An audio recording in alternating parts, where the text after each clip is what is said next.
Oh, look at your neighbor and say, you're going to have victory once again. You're going to have, you're going to have victory once again. Okay, now I don't want to start trouble, but let me lose my last 5 minutes to close with this, because we got to talk about self-esteem. We got to talk about the lowering and the raising of self-esteem. And we're not talking about worth. We're talking about esteem. Esteem. Rarely do you hear men talk about, I was with this girl and she messed with me so bad that she said my self-esteem was down to nothing. You don't hear no man talk like that. You hear them, he don't talk like that. And if you do hear him talk like that, he's been violated. Something went wrong with him. But you hear women talk like that. You hear women, because women have a tendency of taking everything that they are and placing it in the hands of someone who is not sure of who they are. And when you're not sure of who you are, you can't manage who somebody else is. Oh, my God. My God. This is you. You were together before you came in contact with him. You had it going on before he came. Yeah, you had a baby out of wedlock, but you was managing that. And now all of a sudden you and your child are not getting along together because somebody came and touched areas that were supposed to be secret and exclusive to you alone.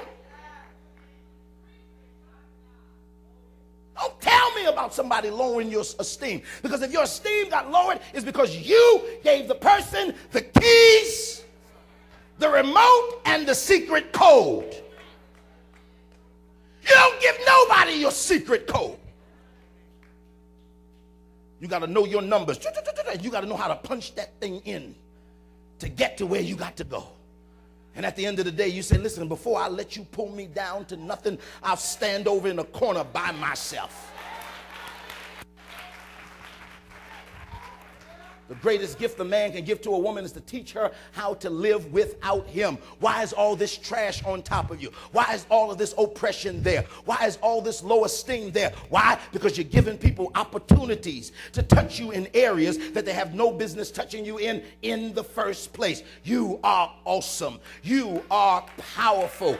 You are wired to do great and mighty things. Y'all ain't hearing what I'm saying. You don't bring yourself to a place of, what in the world am I going to do if I don't have somebody? What in the world am I going to do if I don't have me? As long as I got me, I got another opportunity to turn something for me. Oh, Bishop, you can preach all that all you want to, but you don't know what it is to be hurt. You can preach that all you want to, you don't know what it is to go through. After all, you're not a woman. I might not be a woman, but I'm married to a woman, and I might not be a woman, but I got women as daughters. And let me tell you something, I know what it is to have everything, and you sit there and you look like and you act like you ain't got nothing, and somebody got to shake you and say, look at everything that you have accomplished. Don't you let no joker come and rob you from what you have accomplished.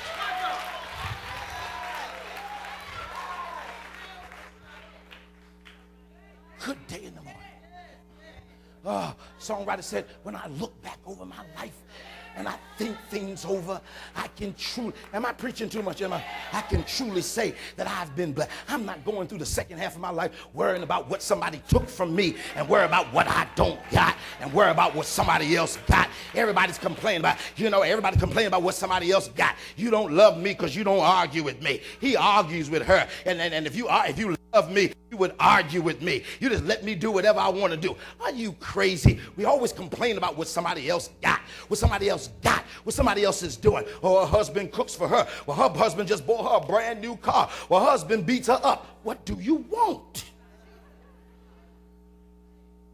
Focus on your thing. Focus on the junk that's inside your container. And try to figure out what the junk is covering up. And say to yourself, I'm not waiting for Mr. Right to come and make me right.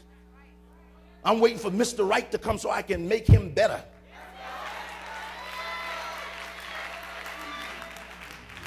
I like it like that. That's your prophetic call. That's your prophetic call. Your prophetic call is to learn how to live.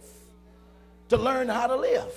You crazy talking about women don't do that. When women do whatever they want to do today, you need to get you a manual. Say amen, somebody. And when your tires get flat, change your own tire.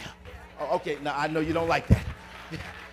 And your oil need changing, change your. A real woman would throw that weave back and put a hat on top of it and work that sucker out. And inflation too. Stop telling yourself that you need this and you need that and you need the other to take care of yourself. Learn how to roll up your sleeve and say, I'm going to get this thing done. I have a dream. And if you can dream it, you can live it. This is my year to break out and do what I need. My God, I know I'm preaching to somebody.